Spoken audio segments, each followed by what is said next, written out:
Hello, everyone.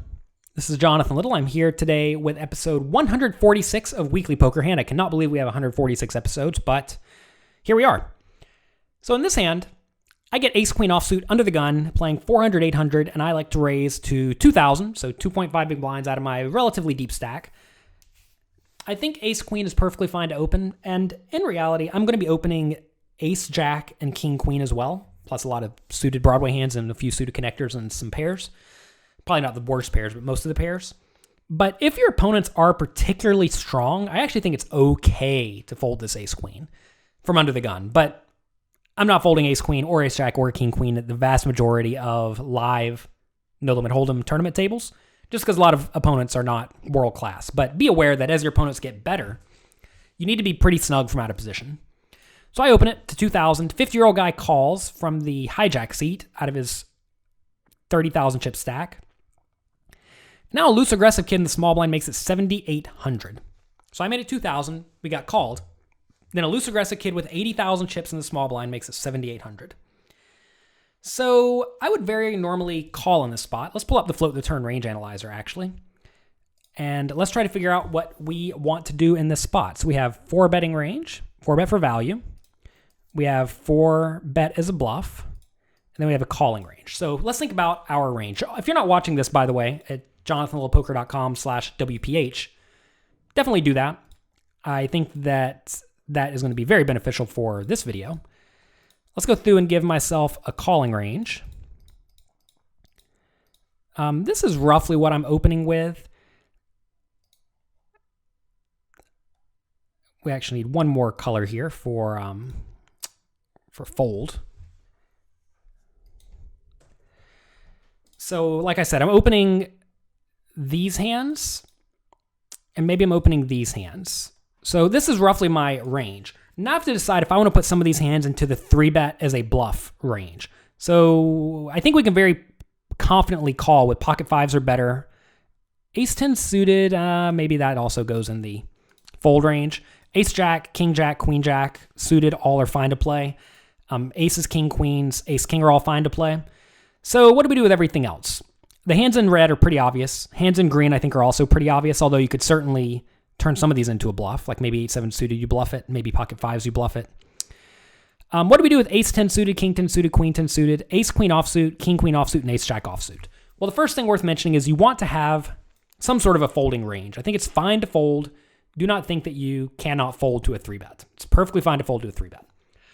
So what are the absolute worst hands in my range? Well, that's going to be ace-jack and king-queen. Those are the absolute worst. These hands, I think, could realistically fit into a 4-betting range. They're not quite good enough to call, and they're often somewhat dominated, but if we 4-bet, we can have some fold equity. And then ace-queen offsuit, I think, is also a hand we can consider 4-betting with the intention of folding if we get jammed on. So let's go down here and look at how our range lays out. So here, if we 4-bet with this strategy, we're going to be a little bit nut heavy. We actually have a little bit too many nut hands. Usually before the flop, you want to have roughly at most a 2-to-1 ratio between value bets or between bluffs and value bets. So we could have in this scenario up to 42% bluffs of our total range. Or if you look at our 2.6% total range of 4-bet value hands, we could have up to 5.2% of bluffs. But that's a little bit optimistic, especially given the small blind.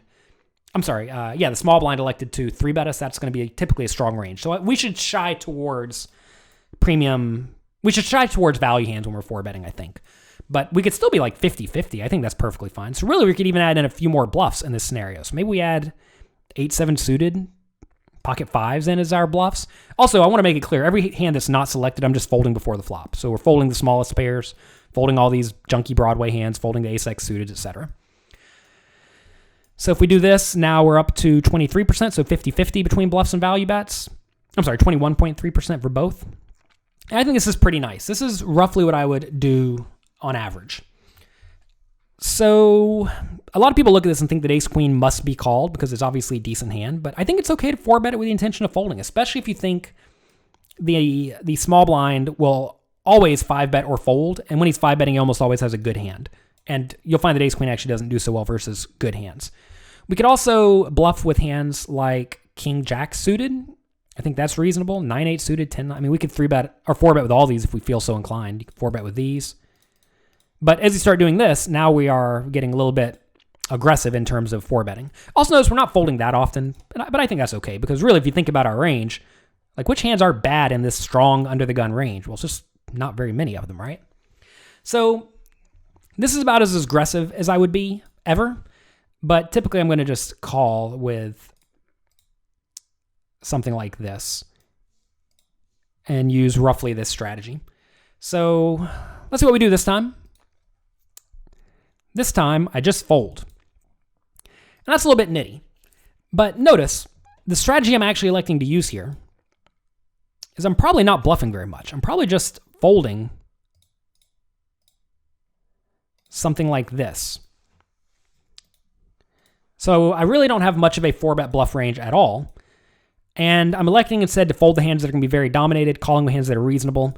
And this is a little bit too straightforward in general. These are probably going to be calls as well, although maybe you can fold some of the small pairs.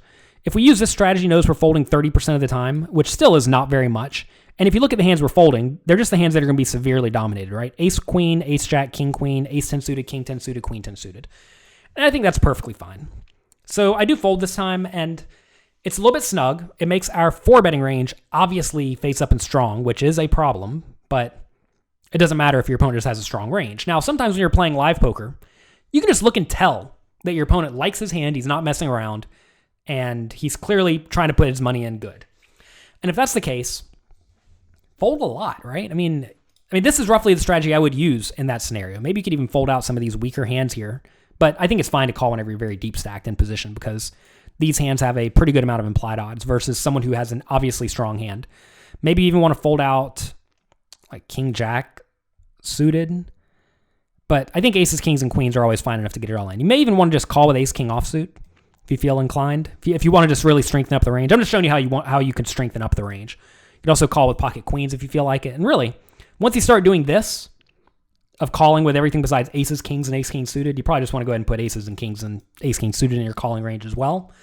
And then just understand that you are not 3-betting ever. So now it protects your range. So whenever you call, your opponent doesn't necessarily know that you don't have the absolute nut hands. So that's kind of a nice thing you can do if you do want to, like if you understand you don't want to be bluffing very often and you want to tighten up your range because you think your opponent has a good hand. If you think your opponent will be aware of the fact that whenever you do 4-bet, you just must have the nuts, well, then you don't want to 4-bet with the nuts because it's going to allow him to fold. So I did fold this time with ace queen, a little bit snug. Maybe I had a read. I hope I had a read. 50-year-old guy shoves. Wow, he must love his hand. Lag kid had ace king, and the 50-year-old guy had pocket eights. So we end up getting out of the way with a hand that was very dominated. Would have won, but that doesn't matter. Whenever you would have won, don't look at this and think, oh my God, I screwed up. You should think, wow, look, I didn't get it in with 20-something% equity. Good job. And we can be happy with this result. But anyway, this is how you typically want to look at these scenarios. Understand that we could conceivably bluff with this. If I did bluff with this, I would have re-raised. We made it 2,000. He made it 78, so I would have made it 15,000. He would have shoved for 60, and then I would have folded my ace queen. And that would have been fine. And notice when we fold, we're folding out a hand that did happen to be dominated, right?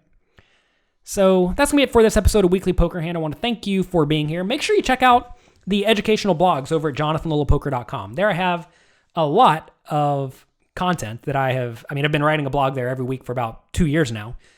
And I think a lot of people don't even know about it. So if you're into studying poker, there we have some video blogs. We have some educational videos. We have me demonstrating how to use some of the various analytical programs that we use, like we use today. Also, we have the podcast there where you can watch the videos at jonathanlittlepoker.com/WPH. You can watch all the videos for the Weekly Poker Hand podcast.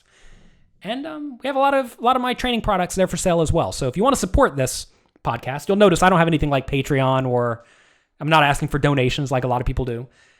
Instead, if you want to support me, go buy a training video, go buy a book, do something to better yourself, and that'll help out both of us. So thanks again. I hope you have enjoyed this podcast. Hope you are doing better in your games. And if you are, let me know on Twitter at Jonathan Little. Thanks a lot. I will talk to you next week.